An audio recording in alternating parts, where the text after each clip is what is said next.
Stasis Field in the devices tree. This is the animation. You're not going to see the encasement because I cannot control the sparring targets.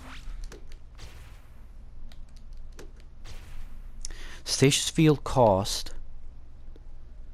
will cost you, well, it'll vary, but for me at my item level gear that I have equipped, which is a mixture of 124, 126 and 130, cost me 954. Now if we're going by base power cost of like 3 years ago, that would have been 300. However, again, mine is 954 with the item gear that I have on. Just to compare, intimidation, decoy, sticky bomb, taser pull and distract are among the cheapest powers that you can cast, and they cost me 795. At base value, they would have been 200 3 years ago. So Stasis Field, like those other three powers that I mentioned, is a mid-tier power cost ability. The power interaction from Stasis Field is crushed, and that benefits Earth users that use specific powers that benefit from crushed PI. And damage stance, Stasis Field is single target. That means that you will apply the crushed PI on one target. And here you'll see short wavelengths, the animation on the arms of this sparring target. In controller stance, you will apply that control effect on two targets. Now, if these two targets were closer together, or any of these were closer together, it's the closest targets get the encasement, get the initial hit, and get the power interaction. But these two should be the ones that get it if I angle myself correctly. Now, with Stasis Field, as soon as you cast it, you'll get an initial hit. That initial hit is a burst type of damage. It only hits two targets. With it comes the power interaction and the encasement, all at the same time. In controller stance, you'll deal 7 damage over time ticks on 8 targets. But going back to the PI, I'm going to cast it now and you're going to see the animation. There you saw the initial hit. It only hits 2 targets, and with it you saw the animation for crushed effects. And again, with the initial hit comes the power interaction. At the same time, if it's an NPC that's controllable, comes the encasement, and only on 2 targets. The range on Stasis Field in damage stance is 25 meters. I'm about it right here. You cast it, you'll get the initial hit. You also get the damage over time, which is 7 ticks. Of course, if you come in mid-range and hit, melee and hit, it's all the same damage. As long as you're within range, you'll deal the damage to the target.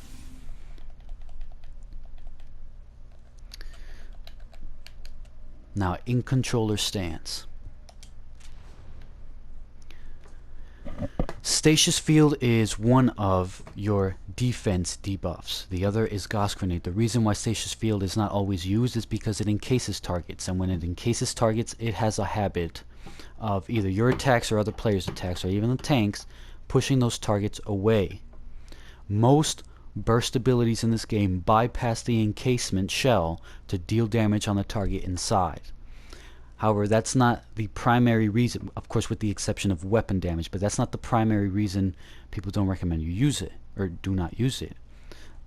Primary reason is because, again, you send the targets away and you bring them out of the DPS's and out of the tank's range for damage or certain control effects, or kind of buffing themselves depending on how the mechanics of the tank power set work for the different power sets. So here's a sparring target. If you wanted to use this for a defense debuff, I recommend it on bosses or NPCs that cannot be controlled at all, because you don't have to worry about encasing them. It's also it'll also deal more damage than Gauss Grenade depending on the health pool of an NPC. If it's a big health pool, Stasis Field will last the whole duration, netting you more damage.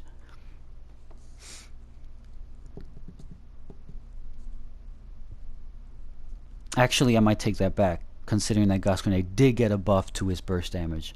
So I'll have to look more into that. Let me get back to this. The sparring target, you're going to see a red shield underneath its name tag. That's it right there. That means that the defense debuff is active. And that lasts for 10 seconds. If I said damage, I meant defense debuff. Defense. The defense debuff will reduce an NPC's defense by 33%. That's 33. At the same time, the defense debuff also reduces an NPC's damage mitigation from 15 to 10% in PvE. Again, that's defense debuff reduces an NPC's damage mitigation from 15% to 10% in PvE, and reduces an NPC's defense by 33%. I'll get more into that in another video. It has to do with controlling. In PvP, it will reduce a player's defense by, well, not player's defense, that's a mistake. It will reduce a player's toughness, because toughness, that's what you use for PvP, by 3,797. So toughness reduction 3,797. 3797. You'll only debuff one target unless, of course, you have one of those elite mod affinities and from getting elite gear. So I'm going to pop it on this target, and these other targets do not have a defense debuff icon because they are not debuffed. Only one target will be debuffed, even if the target has the power interaction on them. Now the size of the area of effect, which is a 360-degree AoE, is pretty much the size of the formation of these sparring targets. It's pretty big. It's probably the size, maybe a little bigger than Gravity Well. And again, in controller stance, it applies the PI on 2 targets, and because it's multi-target, it will deal damage over time to 8 targets total. At the very beginning comes 2 burst hits with the PI, with the encasement in controller stands, followed by 7 damage over time ticks on 8 targets. So you'll see that here again. Initial hit, PI, followed by the 7 ticks of damage on all 8 targets, only in controller stands. The other thing that I should mention too is that if you're running solo content in controller stands or duo, alert, or any NPC that has no breakout profile, that means that they don't break out, and you pop Stasis Field, if you don't hit the encasement, the target will not break out. 3 to 4 hits will break the encasement. However, if you leave that target alone after you've put it in a ball, there is a formula. It's your Dom plus the base duration, which is 15. Encasements benefit from that formula. If you leave that target alone, 15 seconds at base plus your dominance, every 500 Dom will add 1 second, right? So you'll keep that target in that encasement for anywhere from 15 seconds and up. If you hit the encasement 3 to 4 times, it will break out.